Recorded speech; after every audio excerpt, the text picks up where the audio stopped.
convidada muito especial nessa noite, a doutora Sandra Pitacas. Ela é especialista, psicóloga.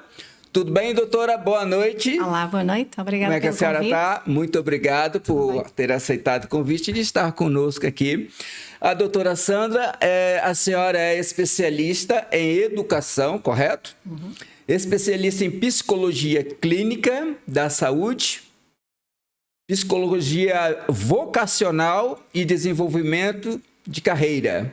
E avançada em psicologia comunitária, correto? Correto, certíssimo.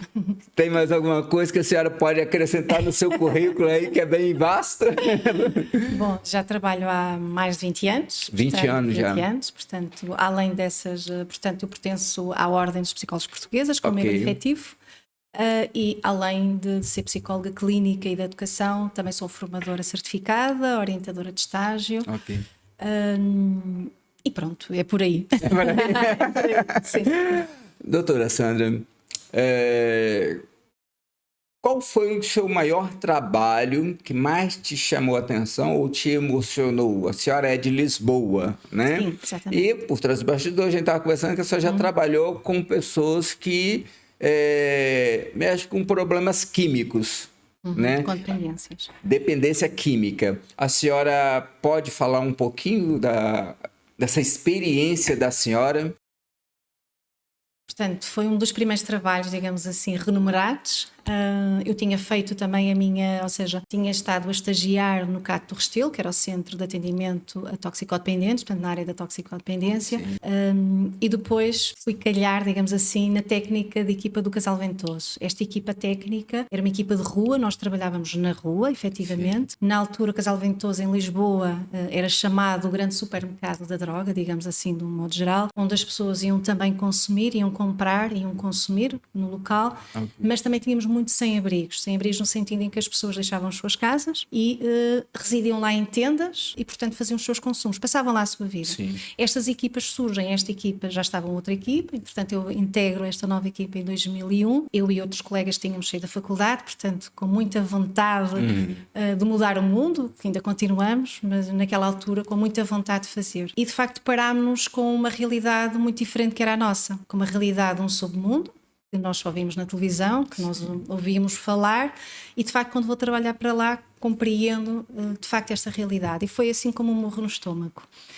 Foi uma realidade muito dura, de pessoas que vinham de vários sítios do país, que faziam de lá a sua residência, e depois tínhamos muitas vezes os familiares que vinham procurar essas pessoas, que deixaram de ter notícias. Portanto, sim, esta área das dependências e da toxicodependência tem, além dos prejuízos para o próprio, depois obviamente não se restringe só ao próprio, não é? Portanto, afeta toda uma dinâmica familiar, uma família envolvente. E nesse sentido tínhamos muitas pessoas que vinham ver dos filhos, dos netos, dos maridos. Sim. E, portanto, víamos pessoas de uma degradação humana muito presente. E isto, efetivamente, logo quando acaba a faculdade e começo a trabalhar, deixa-nos aqui algumas marcas. Eu continuo a dizer que é uma das experiências da minha vida, se calhar mais marcante. De facto, faz-nos relativizar as situações. E, de facto, ali nós tínhamos um coordenador na altura que dizia que nós éramos um pedacinho de humanidade que trazíamos àquelas pessoas. E, nesse sentido, foi uma experiência muito gratificante, no sentido em que era uma equipa coesa, queríamos fazer diferente, era um programa de prevenção de saúde primária, portanto, o objetivo não era propriamente tirar as pessoas da rua e da dependência, ainda que almejássemos isso, mas não era o objetivo principal. Acima de tudo, o objetivo principal era, de facto, proteger todas aquelas pessoas, porque o Casal Ventoso era um bairro onde tínhamos famílias, onde tínhamos crianças. Aliás, a creche do Casal Ventoso ficava mesmo ali ao lado, onde as pessoas consumiam também. Sim. E, portanto, o objetivo era, de facto, que as pessoas se protegessem. Portanto, fazíamos troca de seringas, de agulhas, exatamente por outras novas, para haver o mínimo de transmissão, para que as pessoas não se infectassem, sim, hepatites, sida, etc. Não é? Um bocadinho por aí. E esse, de facto, foi uma experiência, do meu ponto de vista, muito marcante. Emocionou muito, assim, porque a senhora sim, já falou que, tipo assim, que veio com aquilo de tentar mudar o mundo. Né? Um bocadinho, naquela aí, quando altura. Quando você vê a realidade, é um choque, de realidade. Muito forte, sim, né? Sim. Ali mesmo, ou seja, olhos vistos ali em Lisboa, não é? Porque temos um lado muito bonito, temos o rio, inclusivamente, aquilo dá para o Rio, dá perfeitamente para ver a Ponte 25 de Abril, o Cristo Rei, etc. E depois tínhamos uma realidade, não era toda ela, obviamente, portanto havia pessoas com trabalhos completamente diferentes, mas tínhamos uma grande percentagem de pessoas que viviam deste negócio que é a droga, não Não é? é fácil. Elas pediam socorro, dava aquele grito de socorro, me tira dessa vida. Às Assim, vezes nós achávamos que sim, e portanto o nosso trabalho, muitas vezes, além desta troca de seringas, que era de facto o objetivo principal, prendia-se também, fomos criando alguma amizade, digamos assim, com algumas pessoas que estavam lá e que viviam lá, ainda foi bastante tempo. Portanto, cada um dos técnicos que estava tinha sempre assim um protegido, alguém que gostávamos mais. sim. E de facto tentávamos de alguma maneira mudar, mas sabíamos que no outro lado da rua alguém acenasse a dizer: olha, temos aqui alguma coisa para ti, sabíamos que imediatamente atravessava a rua e portanto a nossa conversa não se prolongava, digamos assim. Portanto, A senhora passou, ou a equipe da senhora passou por algum certa, tipo assim, ameaça?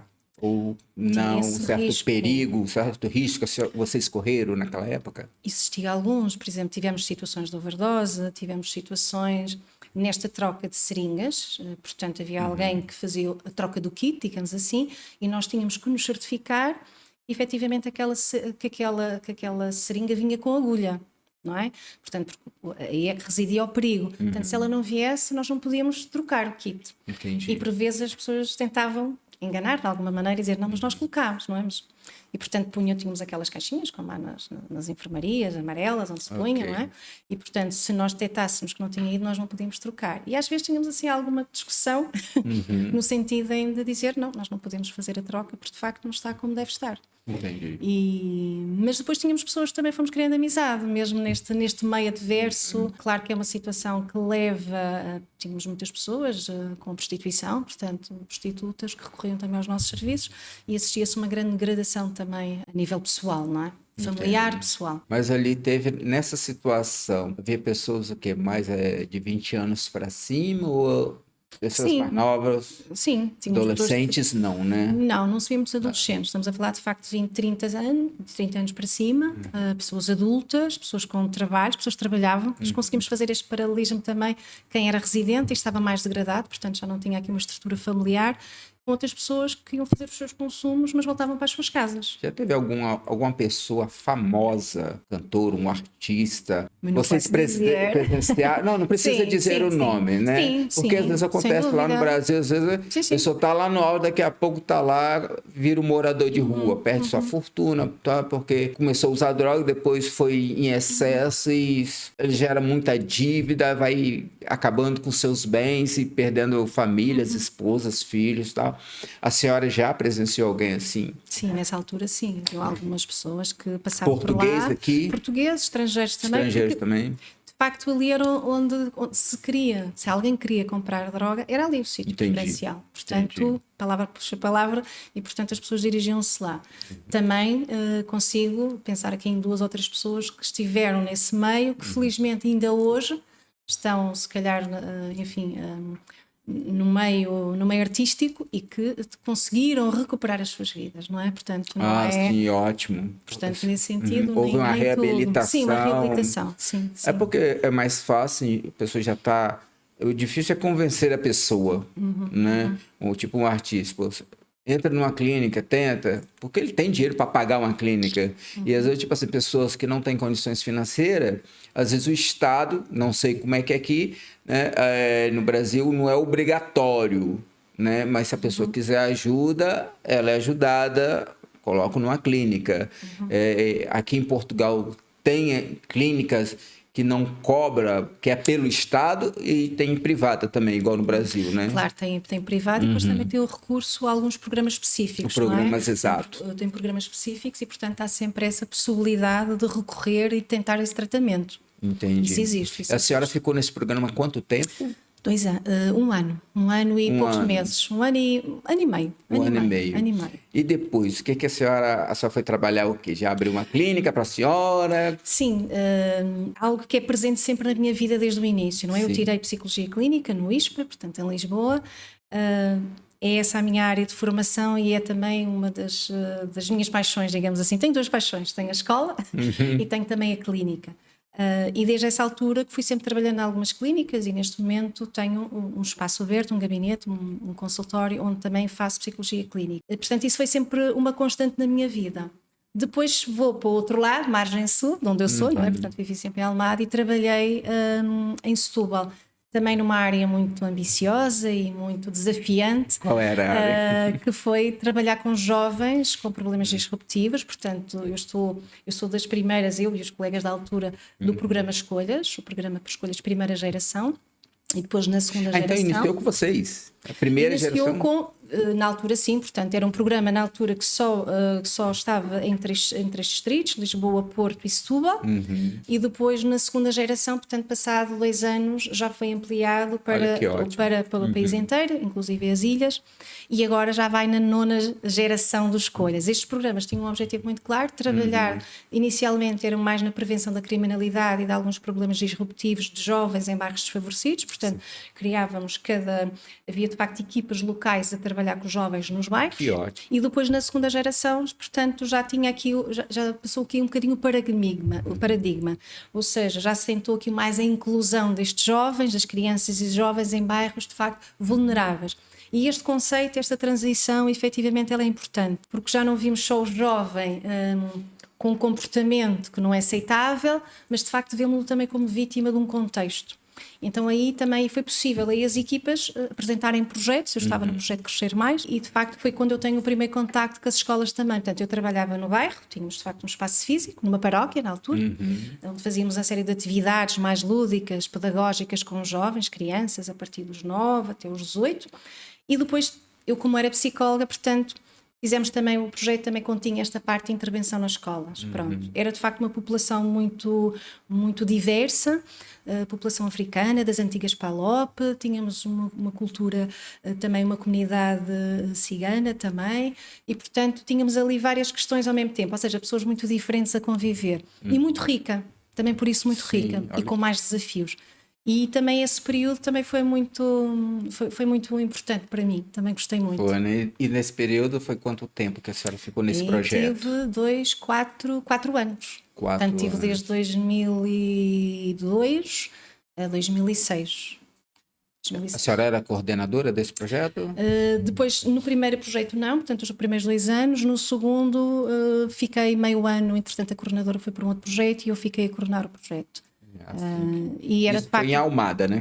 Em Setúbal. Em Setúbal. Portanto, eu estava nos bairros de Tetra, 2 de Abril e 20 de Julho. Portanto, ali Paredes Meias também com o da Bela Vista. Portanto, os bairros eram quase diferenciados por ruas. Aqui fica uma rua, do outro lado fica outra rua, é outro bairro. E, portanto, esta convivência também com uma vista lindíssima como é a da Rábida, em Setúbal. Mas também como, de facto, sempre foi uma cidade muito trabalhadora, portanto gente que vivia também ali da pesca, ali desta zona, mas depois também que foi recebendo de facto culturas de vários sítios e portanto nesse sentido foi-se ajustando também. Como é que foi essa experiência com jovens? Porque a senhora sai diretamente de um grupo que tem problema com dependência química, aí depois a senhora vai para trabalhar com jovens. Como é que foi assim essa transição rápida? Jovens, como é que foi o início, já receber aqueles jovens ali, eles receberam bem, tiveram muita ajuda? Sim, obviamente isto era um programa também governamental, não é? Estamos a falar de programas também. De coisas, exatamente. Portanto, tem sempre aqui o apoio da presidência na altura, agora um bocadinho diferente, mas sempre teve esse apoio. Que ótimo. Acima de tudo, os jovens, as crianças viam-nos como uma mais-valia, porque nós íamos para o terreno, íamos ficar, portanto, íamos para os bairros, nós não estávamos fora dos bairros, estávamos dentro dos bairros, nomeadamente nós tínhamos a nossa sede na paróquia de Nossa Senhora da Conceição, que depois gentilmente cedido um espaço para trabalhar com os jovens, foi quando se começou a iniciar muito também as TIC, as Tecnologias da Informação e Comunicação, portanto ótimo. Tínhamos esse espaço também apelativo para os jovens, depois uma série de atividades também que chamavam a atenção dos jovens, não é? Portanto, além do espaço físico aberto, havia sempre os momentos de ir para a praia, por exemplo, quando era na altura mais do verão, íamos para a Rábida, mas depois também um conjunto, tentávamos também de alguma maneira também dar a estes jovens outra realidade que não só aquela, não é? Porque, portanto, os jovens estavam muito dentro deste espaço, viviam muito neste terreno e também nos procuravam como alguém fora, também que nos pode trazer alguma coisa de novo. E neste sentido nós ganhávamos, eles ganhavam. Acho que é sempre enriquecedor podermos ir beber daquilo que os jovens também nos traziam. Obviamente eram jovens com circunstâncias de vida muito difíceis também, portanto tínhamos muitos jovens portanto, com carência económica, com pais violentos, com disfuncionalidades familiares, portanto tínhamos muitas situações destas. Daí Quando a senhora pega assim uma pessoa que vem de uma família violenta, psicologicamente está abalado. Às vezes é difícil de confiar nas pessoas, não é? Como é que foi para a senhora vocês ganhar a confiança deles, mostrar uma outra realidade? Porque às vezes a criança, quando há certas agressões desde cedo, ela tem medo às vezes, de uma sombra de alguém passar perto. Eu já vi crianças assim, né, que já foram muito maltratadas pelos pais, né, muitos violentos. Então, há um trabalho assim, bem minucioso para um tipo de criança assim. Como é que foi assim, para a senhora assim, e a reação deles para a senhora, vocês ganharem a confiança deles e mostrar, né, que há um outro lado bom da vida? Nós estávamos naquele local, portanto, diariamente nós estávamos lá, não éramos só uma equipe que aparecia e depois ia embora, não fazia só um conjunto de atividades e passávamos 15 dias sem lá ir. Portanto, diariamente nós estávamos com estes jovens. Portanto, diariamente, pela nossa postura, pelo aquilo que dizíamos, pelo que oferecíamos. E aqui acho que é sempre a grande...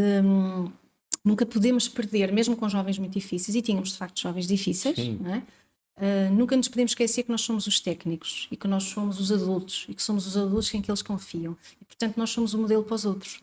E somos o modelo para estes jovens. E temos que ser um modelo diferente daqueles que nós até podemos saber que eles têm, não é?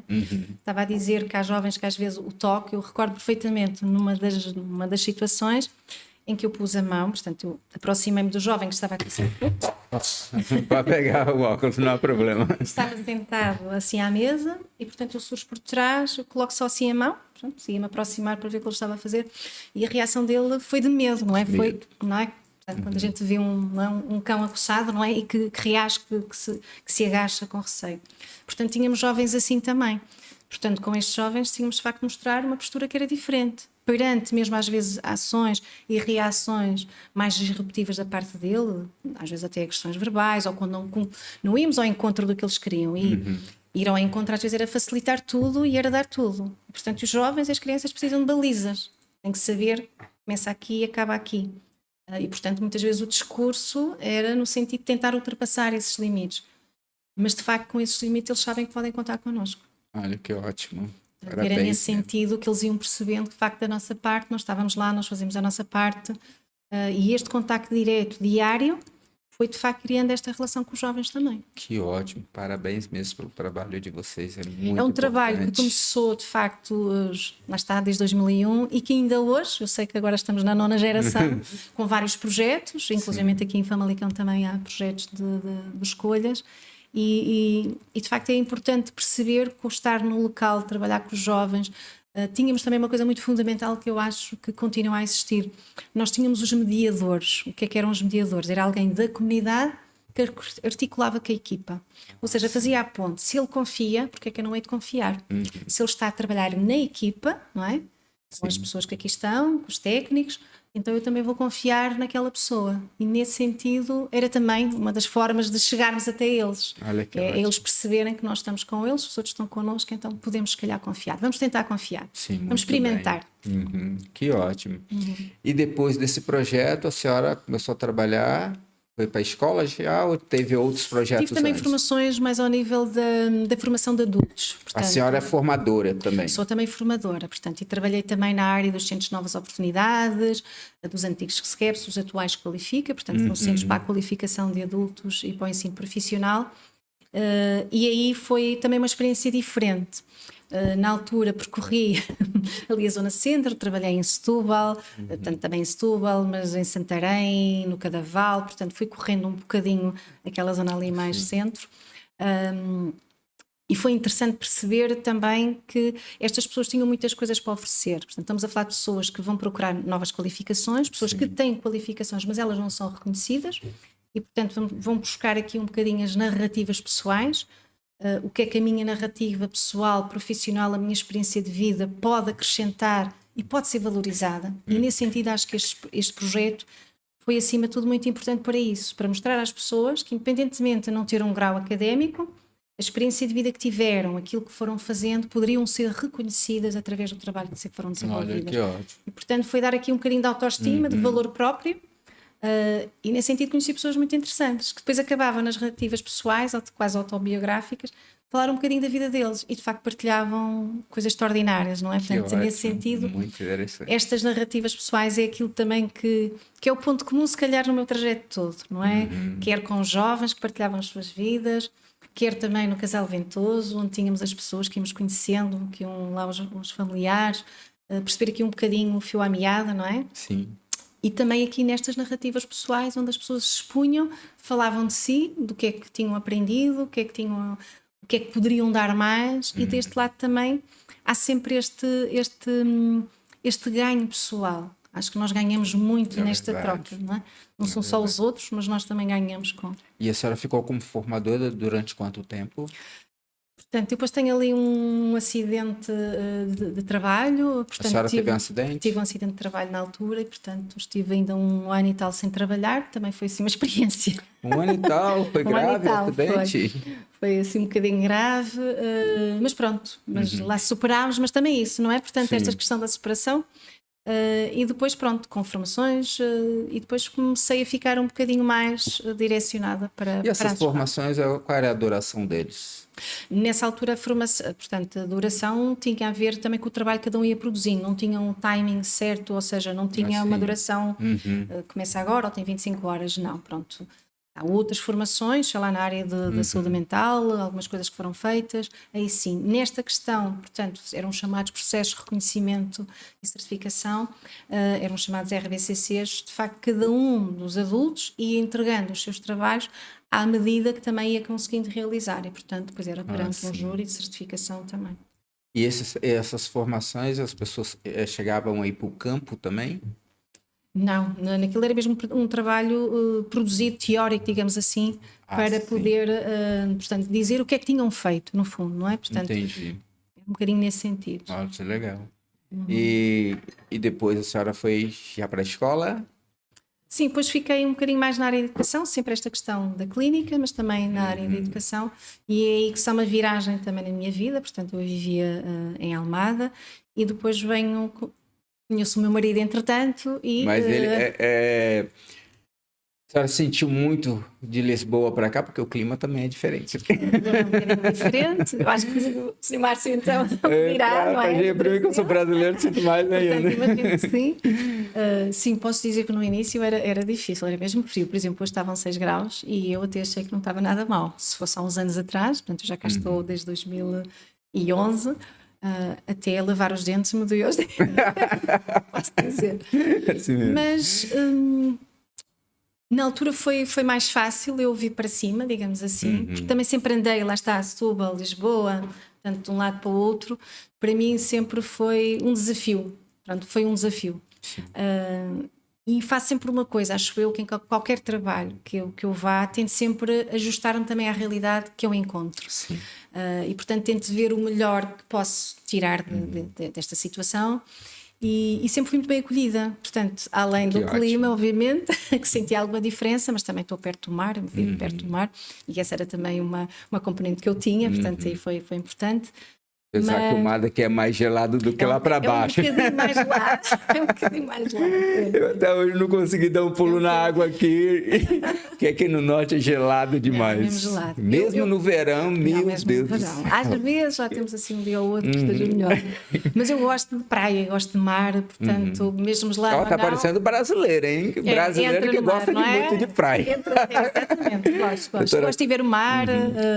Olha, que ótimo, doutora. Eu fico muito feliz, né? Eu também gosto muito dessa cidade aqui do norte, né? Me acolheram muito, Sim, né? sim. Eu fico muito feliz. Mas a senhora veio para cá, para a escola, desde 2011, a senhora falou? Sim, vim para cá desde 2011 e aqui em Famalicão estou desde 2014, 15, o ano letivo 14-15. 15, 16. Eu lembro que foi quando eu tive o meu filho, portanto foi um ano depois, o meu primeiro filho, portanto. Aí foi um novo desafio, né? Escola, Sim. E, lógico, com criança, porque a senhora já tinha trabalhado um pouco com criança, já tinha noção. Sim. Mas eu pergunto para a senhora, na escola, né, também tem muitos imigrantes, né, várias nacionalidades e tal, e como é que é o trabalho de vocês para pessoas que às vezes têm algum probleminha, tipo assim, dislexia ou DTH, síndrome de Down, ou as crianças especiais? Como é que é o trabalho? A senhora não trabalha sozinha, a senhora, né, tem uma equipe, né? E como é que é para receber essas pessoas e o trabalho para inserir elas, ajudar elas na escola, nos ensinos? Portanto, hoje a escola de hoje é uma escola diferente há uns anos atrás. Acima de tudo, as grandes diferenças, obviamente o mundo está em constante mudança e penso que nos últimos 10, 15, 20 anos sente-se várias diferenças. Portanto, não nos chegam só situações específicas, muito concretas de aprendizagem, mas temos também questões um bocadinho mais alargadas. Estamos a falar aqui de questões mais relacionadas com as famílias, digamos assim. Enquanto antes chegávamos muito, o trabalho de um psicólogo numa escola era muito mais na ordem vocacional, portanto, os serviços, o Serviço de Psicologia e Orientação são os primeiros serviços que surgem nas escolas e é exatamente para dar resposta, de facto, à orientação, à intervenção vocacional, à intervenção de carreira. Hoje as equipas de psicologia, digamos assim, e as equipas que estão, temos de facto temos equipas, mais equipas a trabalhar também nas escolas. Na escola onde eu trabalho, ela é uma escola TEI, portanto é uma escola de um território prioritário de intervenção, exatamente porque temos uma multiculturalidade muito grande e principalmente nos últimos anos nós temos na escola onde eu trabalho de 21 nacionalidades, uma comunidade brasileira muito presente. 21 nacionalidades? 21. Creio que agora até são 22, acho que entrou mais um jovem do Equador. Exatamente, acho que foi do Equador. Foi recente, portanto. Nem sempre entram logo no início do ano, às vezes vêm posteriormente. Temos muitas pessoas oriundas também do Paquistão, da Índia, portanto, de facto, é muito multicultural. Isso é uma mais-valia. Eu vejo, de facto, esta multiculturalidade como algo em que nós podemos ver de coisas diferentes, podemos aprender coisas diferentes, nós também damos coisas diferentes, portanto, há um país que acolhe, há uma escola que acolhe e há alguém que é acolhido. Mas voltando um bocadinho, desviei-me aqui um bocadinho daquilo que me perguntou, as escolas têm de facto equipas multidisciplinares a trabalhar, ou seja, neste momento nós temos uma equipa, uma das equipas a trabalhar é a MIA, portanto a MIA é a equipa multidisciplinar de apoio à educação inclusiva e portanto estas equipas são constituídas por psicólogos, portanto temos os elementos permanentes e os elementos variáveis. Os elementos permanentes temos o psicólogo, temos o coordenador da MIA, que geralmente pode não ser, no nosso por acaso é coordenador também da educação especial, temos equipas de primeiro ciclo e de segundo ciclo, terceiro ciclo, membro da direção, temos também a saúde escolar, ou seja, hoje em dia não é só o psicólogo que atua sobre uma dificuldade que nos chega, mas é uma equipa. Portanto, há alguém que sinaliza, alguém que identifica um problema, alguém... a escola, a área da educação e a área da saúde são as áreas que mais sinalizam alunos, ou seja, jovens e crianças. O que é que isto quer dizer? São aqueles que identificam, até pelo tempo que eles passam efetivamente na escola, que mais conseguem perceber, às vezes até, lá está, não são os pais os primeiros a identificar algumas problemáticas, mas são de facto as pessoas que estão a trabalhar na escola, são os educadores, são os professores, são os técnicos, que se deparam com estas dificuldades e, portanto, chamam até, e há esta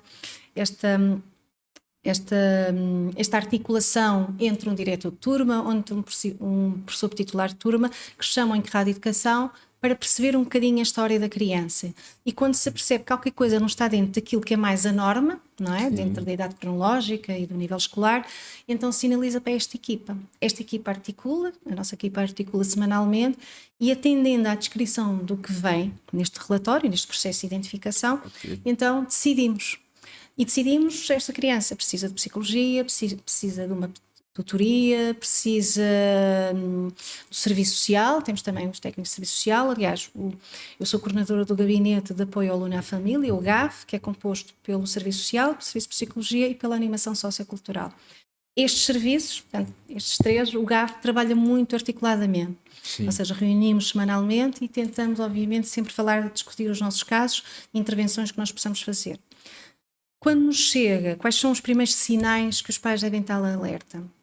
São, assim, de uma forma geral, depois posso especificar um pouco. De forma geral é quando há qualquer coisa que interfere de forma com um impacto muito forte no cotidiano da criança ou da família.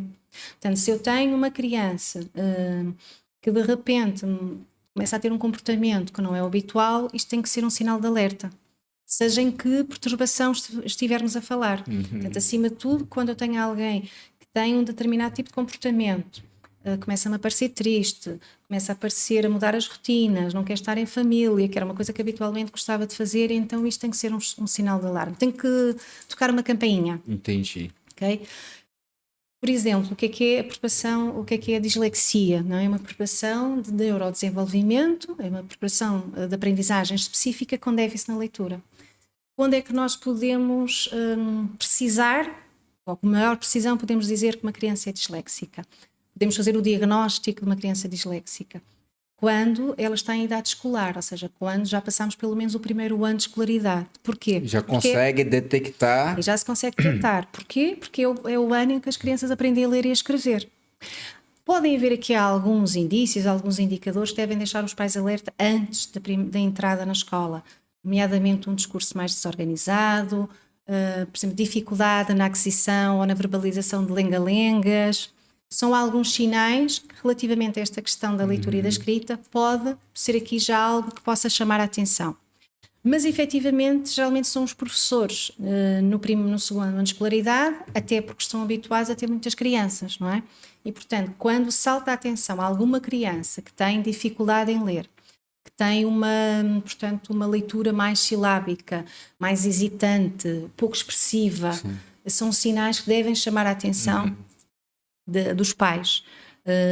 Outras situações também, por exemplo, dar muitos erros, trocar palavras, fazer inversão de palavras, acrescentar sufixos, são tudo sinais, dar muitos erros, por exemplo, não gostar de falar em voz alta, não gostar de expor, por exemplo, fazer ditados. Geralmente as crianças não gostam muito de fazer ditados porque dão muitos erros e depois estão a comparar com as crianças que estão ao lado que se calhar não dão tantos erros.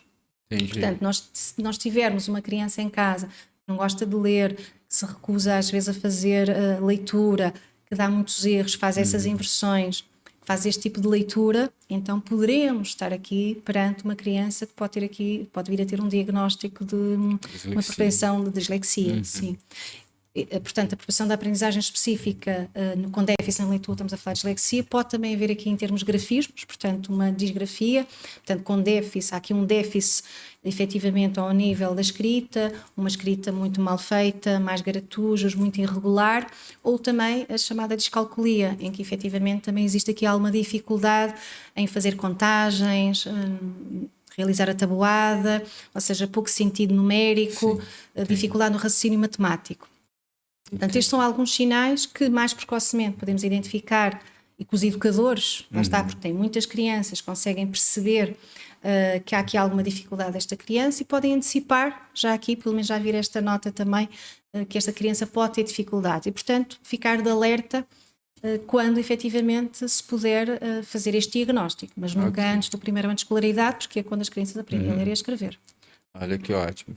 E esses são os sintomas da dislexia, alguns dos sintomas, sim, alguns dos, né? Sim. Há Alguns vários, já né? vários, não é? Isto é um conjunto de situações, E, mas... e às vezes, e o bom assim que o professor ele ajuda nessa parte, né? Quando ele é preparado, já começa a observar que às vezes os pais na correria do dia a dia, trabalho, cansaço, enfim, às vezes pensa que é manha da criança, que às vezes a criança, você é preguiçosa, não sei o que e tal. E às vezes há alguns sinais que precisam estar alerta. E é muito importante isso, doutora, o que a senhora está falando, porque como nós temos muitas famílias nos assistindo, né, isso ajuda aos pais a observar um pouco mais. E nem tudo, às vezes, é o jeito da criança. É porque está crescendo, é porque é assim. Não. E às vezes são alguns pontos-chave, os sininhos que a senhora disse, muito importante, as campainhas, exatamente.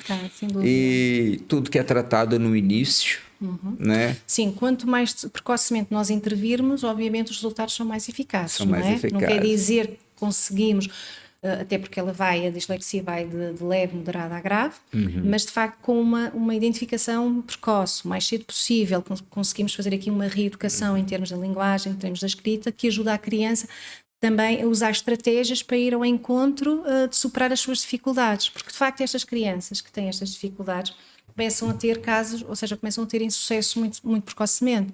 E isso obviamente vai ter um impacto emocional na forma como vivenciam a escola. E portanto a escola já não é um lugar de prazer, não é um lugar em que eu convivo com os meus amigos, mas é um lugar onde me expõe, onde mostra a minha fragilidade, a minha incompetência. Quero salvar aqui uma questão importante: a dislexia. Um diagnóstico de dislexia não pode estar nunca associado a um déficit cognitivo, ou seja, uma dificuldade intelectual. As crianças disléxicas têm que ter sempre um nível intelectual médio ou acima da média. E, portanto, este diagnóstico não pode ser explicado por outra razão. Portanto, são sempre crianças que têm uma... O que é que acontece? Como as crianças têm dificuldades, não é? Vão acabar por ter maiores dificuldades, digamos, nas tarefas escolares, mas isso não significa que sejam crianças com déficit cognitivo. Não pode sequer ter. Entendi. Portanto, isto é critério. Obviamente, temos o DSM-5, que é o nosso guia de referência, e, portanto, tem critérios muito específicos, o que é que pode ser considerado uma perturbação ou outra, ou o que é que não é perturbação, não é? Porque, muitas vezes no início da escola, por isso os diagnósticos muitas vezes são um bocadinho mais tardiamente, porque todas as crianças são diferentes, não é? Cada criança é uma criança, cada família é uma família, não é? Sim. E portanto cada criança tem o seu tempo também, mas de facto depois há ali uma altura em que já se está a passar daquele tempo que há a partida do esperado e portanto se a criança continua a demonstrar estas dificuldades, então aqui sim temos de facto a sinalizar, e aí sim os professores, os educadores são fundamentais para o mais precocemente nós consigamos identificar. E, eu falo aqui da minha experiência, posso dizer que, de facto, as escolas cada vez mais têm esta percepção. Que ótimo. E, portanto, acredito que estejam a diminuir. Por exemplo, se falarmos nas perturbações do espectro do autismo, que são as chamadas PE, as PAA, hoje em dia questiona-se se há mais casos de... Não sei se há mais casos de... Alguma literatura fala que, de facto, existem mais casos, mas acima de tudo parece-me a mim que os diagnósticos são feitos mais precocemente, o que quer dizer que as pessoas estão mais alerta. Há estes sinais de alerta, quer para os educadores, para quem está numa comunidade, para quem está na área da saúde, e portanto temos esta capacidade também de poder pôr os diagnósticos, as interrogações mais cedo. E há uns anos atrás, se calhar, como estava a dizer, é a manha da criança, não lhe apetece, é preguicite, não costumo dizer. E não é. Não é? Portanto, há coisas que de facto são diferentes. Sim. E no caso, o DTH, como é que é? Dá para diagnosticar também logo cedo? É um outro tipo, uma outra realidade, né? Não é igual a dislexia. Sim. Às vezes há uma comorbidade destas duas perturbações. O que é que isto quer dizer? Às vezes existe uma perturbação da aprendizagem específica, com déficit na leitura, e também existe, por exemplo, uma perturbação do déficit de atenção e de hiperatividade, que nós chamamos PHDA. Temos uma designação aqui um bocadinho diferente. E, efetivamente, também conseguimos ter aqui alguns indicadores, já na pré-escola, já na idade pré-escolar, que pode, pelo menos, chamar a atenção, deixar os pais, os educadores, os tutores, enfim, quem está com a criança habitualmente, poder aqui ponderar, pelo menos estar atento. Eu costumo dizer... As coisas, não quer dizer que haja uma preocupação, mas temos que estar atentos, Sim. monitorizar, não é? Se o meu filho não está bem, o que é que se passa? Monitorizar, não é supervisionar, não é estar sempre em cima, não é? Portanto, sabemos que quanto mais apertamos, então os adolescentes mais eles querem voar, É bem? verdade. Não é? Portanto, mas acima de tudo, estar atento. Pronto. E esta atenção prende-se também, por exemplo, com os educadores, perceber se há uma criança que está muito irrequieta, que não se consegue focar só numa atividade. Obviamente eles têm uns passos muito... Eu tenho um filho em idade pré-escolar e, portanto, já tive outro, e é muito curioso, ele conta o seu dia-a-dia. E há uma diferença, por exemplo, da sala dos 4 para a sala dos 5, que antecipa aqui, obviamente, a entrada na escola.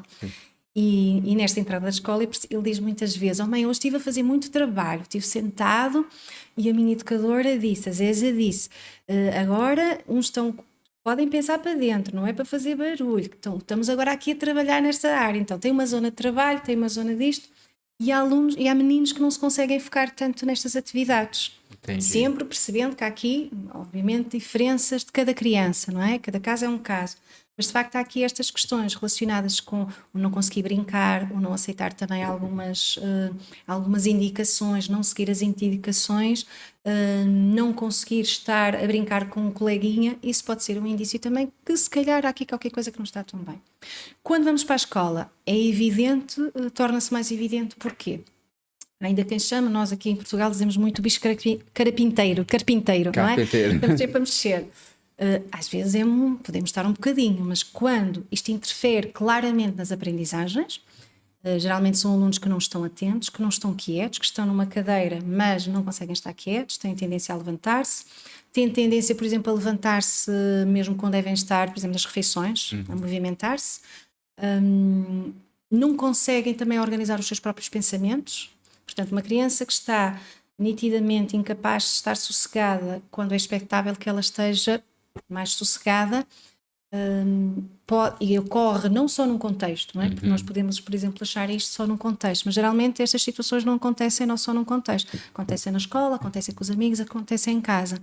Então isto dá-nos também aqui outras indicações e outros indicadores que alguma coisa possa não estar tão bem. Sim, eu tenho uma amiga justamente que o filho dela, ele tem esse sintoma, né? Já está com seus 18 anos já. E a mãe, ela não sabe como lidar. Ela fica muito preocupada, né? Mas é um menino muito inteligente. Mas ele não consegue se organizar as coisas. Ele começa e para. Começa e para. Nunca dá prosseguimento, né? E ela pediu justamente, né? Tipo assim, olha, Márcio, se você vai entrevistar uma psicóloga, faz essas perguntas porque para mim poder me ajudar, né? O grito de socorro dela às vezes é de muitos pais que estão nos assistindo, né? Isso é muito importante que a senhora está falando. Esses sinais descobrir logo mais cedo, e ótimo que os professores estão observando. Ótimo que tem psicólogos, a senhora tem um grupo lá, uma equipa, né? Sim. Ou seja, que traz tudo ali e vão tentar fazer o melhor para ajudar aquela criança. É um trabalho muito importante, né? E às vezes muita gente que coloca seus filhos na escola nem sabe o que está acontecendo lá. Nem sabe que tem um psicólogo, às vezes, que tem uma equipe, ou os professores estão observando tudo e quer tentar ajudar ao máximo aquela criança. Então, é um alerta para os pais que as escolas aqui em Portugal, elas têm, né, um grupo, uma equipe de psicólogos nas escolas para poder ajudar. E é muito bom isso, doutor. Eu fico muito feliz mesmo. O trabalho da senhora é muito importante, da equipe é muito importante, porque ajuda mesmo os pais. Nem sempre a realidade desta escola, desta ou de outras, mas aqui em Famalicão efetivamente temos, até porque nós aqui temos uma rede de psicólogos escolares, portanto nós aliás, amanhã vamos até ter uma reunião, portanto reunimos, mesmo por exemplo em intervenções, por exemplo intervenção de carreira, fazemos um programa vocacionado para o nono ano de escolaridade, com o apoio da Universidade do Minho e do município, que tem sido importantíssimo também, e é de facto um parceiro muito importante também nas escolas, continua a ser um parceiro muito importante nas escolas e aqui na rede de Famalicão. Mas para dizer, nem sempre todas as escolas têm uma equipa tão alargada. As EMAEs, já estamos aqui a falar em 2018, quando surge de facto estas equipas multidisciplinares, o agrupamento onde eu estava já tinha uma equipa multidisciplinar, portanto já tínhamos aqui algum trabalho feito, mas efetivamente com este surgimento de uma equipa mais alargada e com a possibilidade, através de vários programas, também poder vir aqui ter recursos, e sendo também aqui um recurso, sendo também um território TAPE, também podemos ter recursos humanos e, portanto, afetar técnicos nestas áreas, mas são fundamentais os terapeutas da fala, os terapeutas ocupacionais, enfim, um conjunto de facto de pessoas que trabalhamos para. O que é que eu acho que é importante também os pais terem esta noção? A escola de hoje não pode ser uma escola fechada, e não é uma escola fechada, na maior parte das vezes não é uma escola fechada, a escola onde eu trabalho não é fechada. Os pais devem ir à escola, eu falo também como mãe, se há alguma coisa que não está bem com o meu filho, Eu tenho que ir à escola, eu tenho que perguntar o que é que está a acontecer. Eu não vou inquirir, eu vou perguntar o que é que se passa. Se eu sinto que o meu filho está ou mais choroso ou não está bem, devo ser eu a primeira a tentar falar com a educadora e tentar perceber, olha, aconteceu alguma coisa na escola, ou então outra coisa que é, olha, aconteceu esta situação em casa, há qualquer coisa que não correu tão bem, se ele estiver mais assim ou mais assado, é porque isto aconteceu. Então esta relação de proximidade, para mim,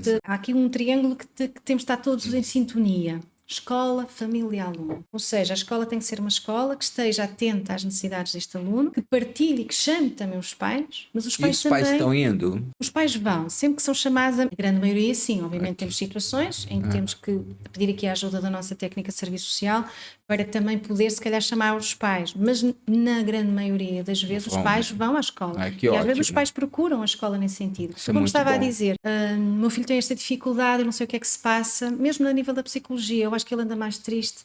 Eu acho que ele devia estar na psicóloga. E os pais também podem sinalizar os alunos. Portanto, se alguém também sentir que o filho não está bem, articula com o diretor de turma, com o professor titular de turma e, portanto, e nesse sentido, são criados aqui, digamos, os procedimentos para que haja uma resposta. Nunca ninguém fica sem resposta. Obviamente, a equipa, ela é alargada, mas ela é insuficiente para todas as questões que nós temos. Porque nós trabalhamos em muitas áreas, trabalhamos numa área mais preventiva, com intervenções em turma, lá está, na área educacional, na área também das competências socioemocionais, portanto temos de facto muito trabalho nas escolas e portanto, mas também conseguimos fazer este acompanhamento, obviamente de forma mais passada, mas ainda assim conseguimos às vezes dar uma resposta um bocadinho mais célere que nos centros de saúde, porque de facto tem menos psicólogos, mas tentamos sempre aqui procurar nas parcerias que vamos estabelecendo, encaminhar para um serviço ou encaminhar para outro. O facto de termos saúde escolar na escola ela é fundamental, nós articulamos também com a enfermeira de saúde escolar no sentido de poder agilizar alguma consulta mais cedo, desde que haja o consentimento em reeducação, mas digamos que tem que haver, os pais têm que também ir saber dos seus filhos, não é? Tem que ter connosco e obviamente a nossa parte nós estamos sempre disponíveis para poder ajudar aquele jovem, aquela criança e aquela família. É muito não é? bom. Portanto, uma cabeça desassossegada não aprende. Não é verdade, é verdade. Costumo dizer, a escola é o palco fundamental da saúde mental e portanto os nossos jovens quando vão para a escola têm que se sentir bem, têm que gostar de lá estar, é onde nós passamos a maior parte do tempo, não é?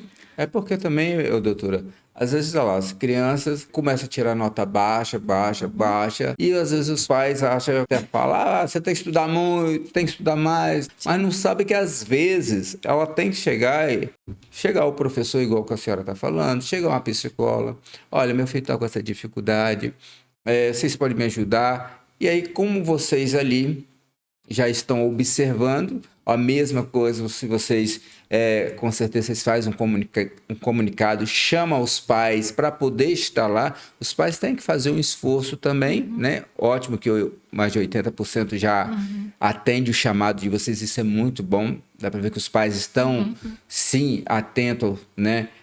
Quer saber dos filhos, porque...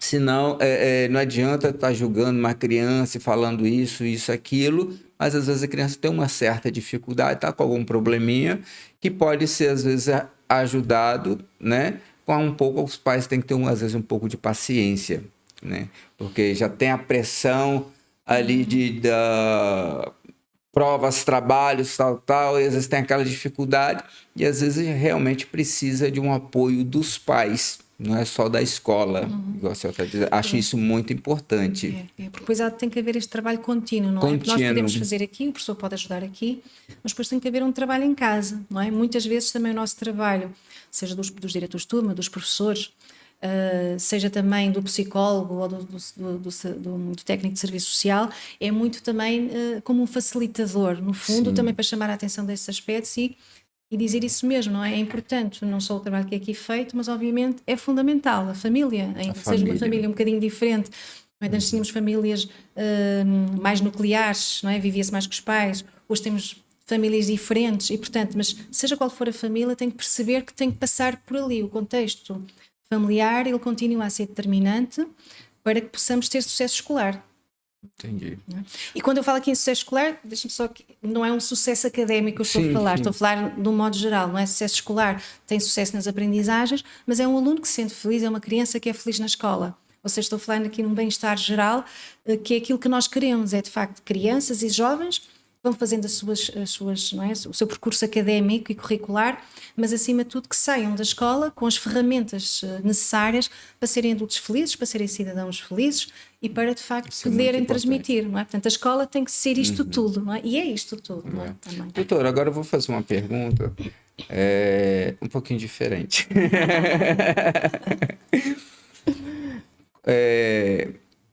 Bullying na escola. Como é que vocês trabalham nessa parte de bullying? Né? Às vezes uma criança tem uma certa dificuldade e às vezes tem aqueles amiguinhos que querem fazer um certo bullying, né? E às vezes a criança, justamente dentro do que nós estamos conversando, com algum problema, né? Seja dislexia, ou seja qualquer outro tipo de situações, mas eles não sabem, as crianças, às vezes por umas brincadeiras pode acontecer questão de bullying. Como é que vocês tratam, né, cuidam dessa situação? Tem que nos chegar, não é? Portanto, dentro da escola, sim. Dentro da escola, tem de chegar essa por exemplo, nós temos, ou seja, toda a comunidade escolar tem presente isto, não é? Que a escola é um lugar para todos. Sim. Nenhum de fora, nenhum fica para trás. E, portanto, para não ficar para trás, toda a gente, eu costumo dizer, para eu vir para a escola com tempo para aprender e, neste caso, para trabalhar, eu tenho que me sentir bem aqui. Eu tenho que fazer o meu melhor para estar bem, mas eu também tenho que ser acolhida. Eu não gosto. Não é? Portanto, é fundamental que os alunos se sintam bem. E por isso, toda uma comunidade educativa tem isto como pressuposto. Todos os alunos contam e todos os alunos têm que se sentir felizes na escola. E aí contamos com os funcionários, com os assistentes operacionais, que são muitas vezes fundamentais para nos falarem até de algumas situações que possam ocorrer, para estarmos alerta. Temos também um gabinete, por exemplo, na escola onde nós estamos, o GPA, portanto o GPA, o Gabinete de Provedoria do Aluno, em que os próprios alunos podem ir dizer que aconteceu esta situação ou outra. Mas, obviamente, se isto acontece num contexto de turma, se há um professor que identifica isto, vem-nos pedir ajuda também. Entendi. Ou seja, os nossos serviços, o GAF, é muitas vezes solicitado para várias questões, para intervenções em turma, mas muitas vezes para dizer, olha, eu acho que há qualquer coisa ali que não está a correr tão bem, ou aquele aluno pareceu mais triste. E o primeiro passo tem que ser sempre este, tem que ser articular com aquele aluno, tentar perceber o que é que se passa, e situações de bullying não podem ser consentidas, não é? Nós estamos a falar de, às vezes, uma discussão em que os dois discutem alguma coisa. Bullying é uma coisa diferente, não é? É um comportamento sistemático de um grupo de pessoas ou uma pessoa com outra pessoa, com um grupo de pessoas. E hoje assistimos muitas vezes ao cyberbullying, não é? Ou seja, já não acontece na escola, digamos assim, de forma presencial, mas é através das redes sociais. Pronto. Quando nós sabemos, quando nos chega, obviamente há um trabalho aqui que é feito, é identificado o que é que está a acontecer e há uma intervenção com este conjunto de pessoas. Portanto, são chamados em encarregos de educação, a situação é tomada connosco e muitas vezes há intervenções na turma para sensibilizar. Nós preferimos estar sempre na retaguarda neste sentido, preventivamente. Portanto, o que nós muitas vezes fazemos intervenções em turma exatamente para chamar a atenção destas questões, porque não são só... Nós temos a escola, portanto, em que trabalhamos com esta... Agora tenho que cortar isto, que agora atrapalhei-me aqui. Não se preocupe. Deixa-me lá pegar outra vez. Ou seja, temos uma escola que, ao detectar esta situação, vai ter que intervir. E, portanto, a forma de intervenção pode ser através... Podemos sempre tentar antecipar. E, portanto, a escola onde eu trabalho é uma escola em que, de facto, estas questões são sempre muito atempadas. Temos projetos a trabalhar connosco neste sentido, exatamente para que estas situações não ocorram. Portanto, estamos todos mais atentos para que isto não aconteça. E daí o trabalho preventivo, é chamar a atenção, portanto, estamos a falar das relações interpessoais, das relações socioemocionais, na relação com os pares, nas relações, por exemplo, de namorados, não é? Existem algumas situações de violência ou pelo menos de algum abuso de namorados também. E isto tudo, se for trabalhado antes, acredito que não aconteça tanto. Mas quando este problema é identificado, ele claramente é tratado. Não é ignorado. Não é ignorado. Nem pode ser ignorado. É nem verdade, pode ser ignorado. É verdade. E a última pergunta que eu vou fazer para a senhora.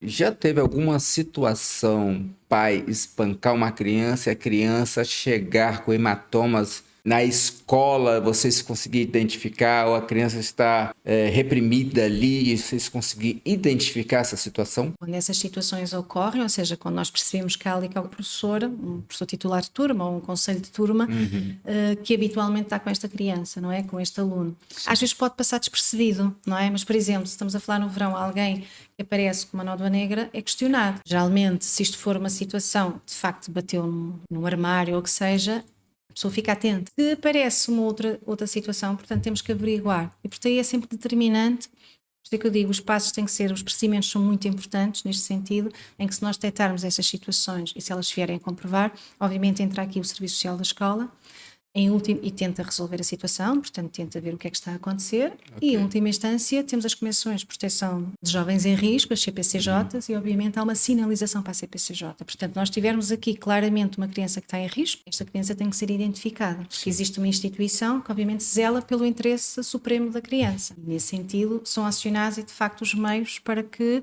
esta situação finde. Eu queria só deixar também aqui, se calhar, esta pontinha, não é? Porque estamos aqui a falar muito no contexto de escola, mas depois tem também este contexto clínico, não é? Um bocado da clínica. Exato. E neste contexto da clínica também são muitas as pessoas que nos procuram e que me procuram, acima de tudo. Portanto, na clínica eu atendo mais jovens pré-adultos e adultos.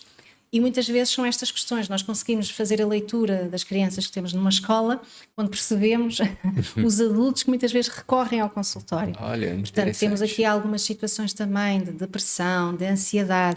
A vida de hoje é uma vida muito intensa, muito exigente, com muitos desafios e, portanto, as pessoas, os adultos hoje têm muitos papéis, não é? A vida deu muita volta. Sim.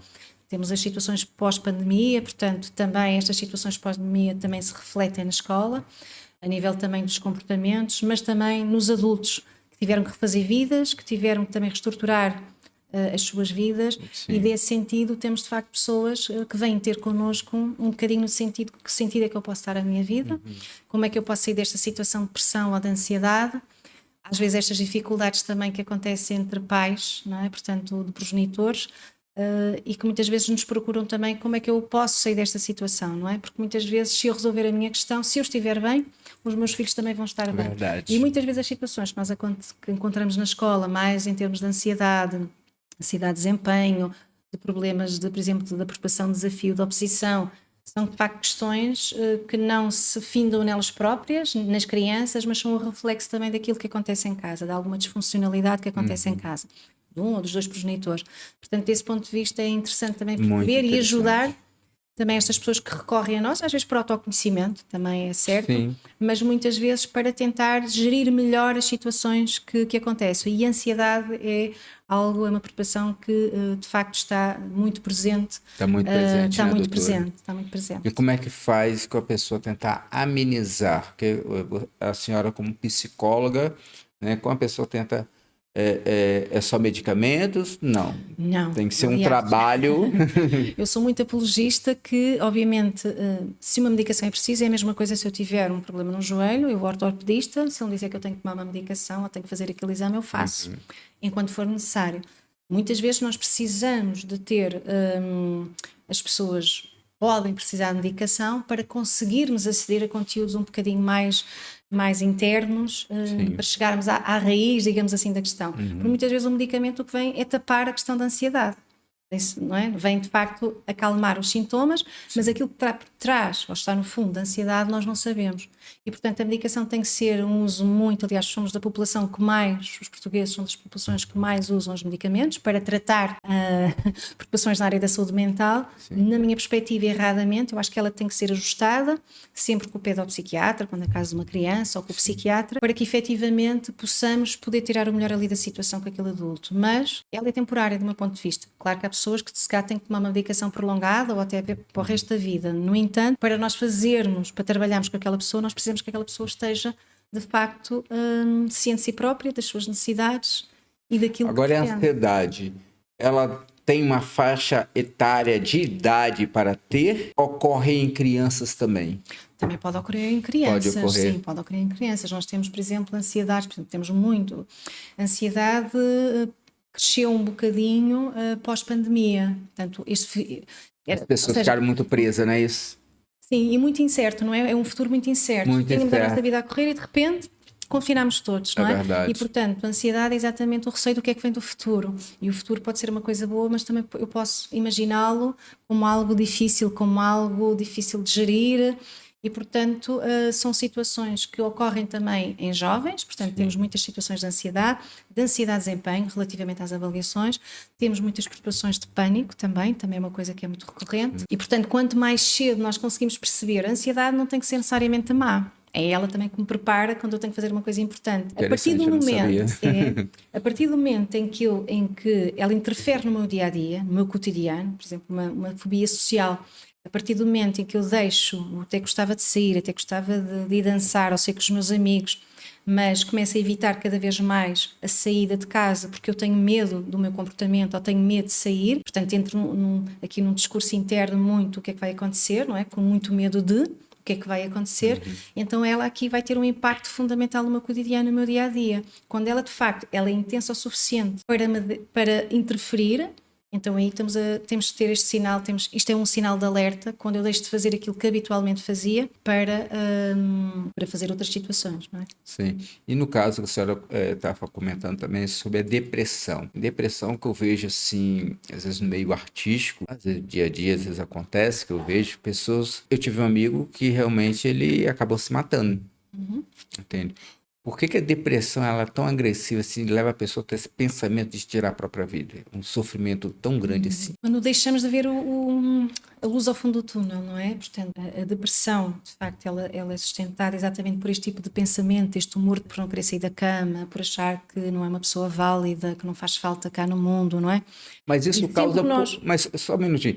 Isso causa o quê? A pessoa teve uma decepção Podem ser vários sentimental, fatores. financeiro? Podem ser várias as situações, não é? Entendi. Agora, acima de tudo é perceber quando alguma coisa já me está a preocupar, eu não posso deixar tipo bola de neve. Às tantas eu já não consigo parar a bola de neve. Se uma bolinha pequenina eu consigo parar. Se eu entro neste registro em que eu me isolo, e muitas vezes é isso que acontece, a pessoa não tem vontade de sair, sente-se deprimida, então fica em casa.